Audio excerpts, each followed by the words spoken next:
പിതാവിന്റെയും പുത്രന്റെയും പരിശുദ്ധാത്മാവിന്റെയും നാമത്തിൽ ആമേൻ. യേശുവിൽ ഏറ്റവും പ്രിയപ്പെട്ടവരെ, ഇന്നത്തെ സുവിശേഷം സ്വർഗസ്ഥനായ ഞങ്ങളുടെ പിതാവെന്ന പ്രാർത്ഥനയാണ്. ഈ സ്വർഗസ്ഥനായ ഞങ്ങളുടെ പിതാവെന്ന പ്രാർത്ഥന നീ ആത്മാർത്ഥമായി ചൊല്ലുവാറുണ്ടോ? ചൊല്ലുന്നുണ്ടെങ്കിൽ അതിലോരോ വാക്കിനും പ്രത്യേകം അർത്ഥമുണ്ട്. ഈ പ്രാർത്ഥന ചൊല്ലുമ്പോൾ നിന്റെ മാനസികാവസ്ഥ എന്താണ്? നിനക്ക് ആശ്വാസം കിട്ടുന്നുണ്ടോ? നമുക്കൊന്ന് ചിന്തിക്കാം. സ്വർഗസ്ഥനായ ഞങ്ങളുടെ പിതാവെന്ന പ്രാർത്ഥന ചൊല്ലി ഞങ്ങളെ പ്രലോഭനത്തിൽ ഉൾപ്പെടുത്തരുതേ എന്ന് കൂട്ടിച്ചേർക്കുന്നുണ്ട്. ഇതെങ്ങനെയാണ്? നിനക്ക് പിതാവായ ദൈവം ഒന്നേയുള്ളൂ. നീ വേറെ ഏതെങ്കിലും ദൈവത്തിന് പ്രാധാന്യം കൊടുക്കുന്നുണ്ടോ? പ്രലോഭന ഹേതുവാകുന്നുണ്ടോ? പ്രലോഭനത്തിൽ ഉൾപ്പെടുത്തരുതേ.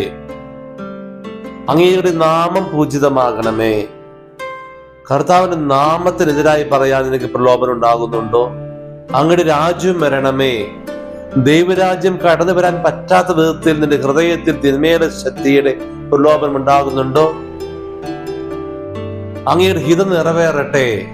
ദൈവഹിതം നിറവേറ്റാൻ പറ്റാത്ത രീതിയിൽ സാത്താൻ നിന്നിൽ പ്രവർത്തിക്കുന്നുണ്ടോ? പ്രാർത്ഥിക്കണം.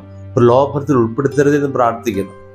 അന്നു വേണ്ട ആഹാരം, നിനക്ക് ആഹാരത്തിന് പ്രലോഭനം ഉണ്ടാകുന്നുണ്ടോ? മിതത്വം പാലിക്കാൻ പറ്റാത്ത അവസ്ഥ ഉണ്ടാകുന്നുണ്ടോ?